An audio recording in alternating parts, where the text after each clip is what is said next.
নির্বাচন নিয়ে ধারণা নয়, রোডম্যাপ চায় বিএনপি। ত্রয়োদশ জাতীয় সংসদের নির্বাচন নিয়ে প্রধান উপদেষ্টা ডক্টর মোহাম্মদ ইউনূসের বক্তব্যকে ইতিবাচকভাবে দেখলেও দ্রুততম সময়ে নির্বাচন চায় বিএনপি। দলটি মনে করে অন্তর্বর্তী সরকার যেহেতু একটি অনির্বাচিত সরকার, নির্বাচন প্রলম্বিত হলে এখন দেশ বিরোধী নানা ধরনের যে প্রোপাগান্ডা ষড়যন্ত্র চলছে সেটি আরও ডালপালা মেলতে পারে। তাই আগামী নির্বাচনের সম্ভাব্য সময়সূচি নিয়ে ধারণা নয়, এ ব্যাপারে রোডম্যাপ আকারে সুনির্দিষ্ট ঘোষণা চায় দলটি। বিএনপি আগামী বছরের মাঝামাঝি নাগাদ নির্বাচন চায়। বিভিন্ন সময়ে দলটির অভ্যন্তরীণ আলোচনায় সেটি উঠে আসে। তবে আগামী বছরের শেষ নাগাদ নির্বাচন হলেও সেটির বিরোধিতা করবে না দলটি। এটিকে সহনীয় বিবেচনা করে একটি অবাধ সুষ্ঠু নির্বাচনের জন্য অন্তর্বর্তী সরকারকে এই সময়টুকু দিতে চায় তারা। এটাকে যৌক্তিক সময় বলে মেনে নেবে বিএনপি। বিএনপি মনে করে আগামী বছরের প্রথমার্ধের ভেতরে প্রয়োজনীয় সংস্কার কার্যক্রম শেষে পরবর্তী ৩-৪ মাসের মধ্যে নির্বাচন অনুষ্ঠান সম্ভব। সেক্ষেত্রে ২০২৫ সাল অতিক্রম হওয়ার কথা নয়। তবে নির্বাচন ২০২৬ সালে গেলে সেটি হবে দীর্ঘ সময়। এর মধ্যে দিয়ে সময় ক্ষেপণ হবে, যেটি কাম্য নয়, কারণ দীর্ঘদিন ধরে ভোটাধিকার বঞ্চিত মানুষ এখন ভোট দিতে উন্মুখ। প্রধান উপদেষ্টার ভাষণ নিয়ে বিএনপির পক্ষ থেকে আনুষ্ঠানিকভাবে কোনো প্রতিক্রিয়া জানানো না হলেও দলটির দায়িত্বশীল একাধিক নেতার সঙ্গে কথা বলে তাদের এমন মনোভাব জানা গেছে।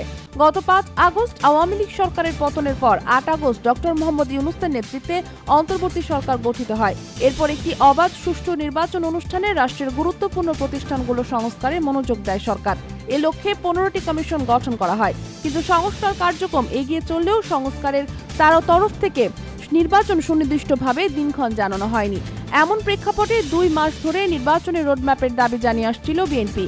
সাম্প্রতিক সময়ে চিন্ময় কৃষ্ণ দাস ব্রহ্মচারীর গ্রেপ্তার সহ কয়েকটি ঘটনাকে ঘিরে দেশ ও সরকারকে অস্থিতিশীল করতে দেশি বিদেশি নানান চক্রান্ত ষড়যন্ত্র শুরু হয় বলে অভিযোগ দলটির।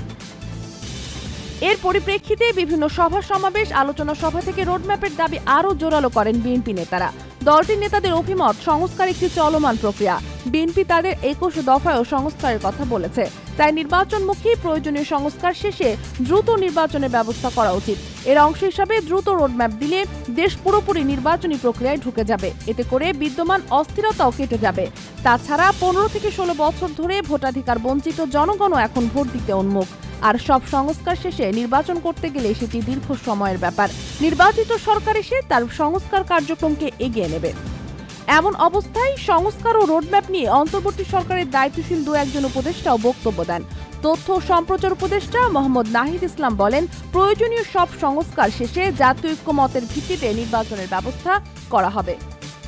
প্রধান উপদেষ্টার ভাষণ নিয়ে বিএনপির পক্ষ থেকে আনুষ্ঠানিকভাবে কোনো প্রতিক্রিয়া জানানো না হলেও দলটির দায়িত্বশীল একাধিক নেতার সঙ্গে কথা বলে তাদের এমন মনোভাব জানা গেছে।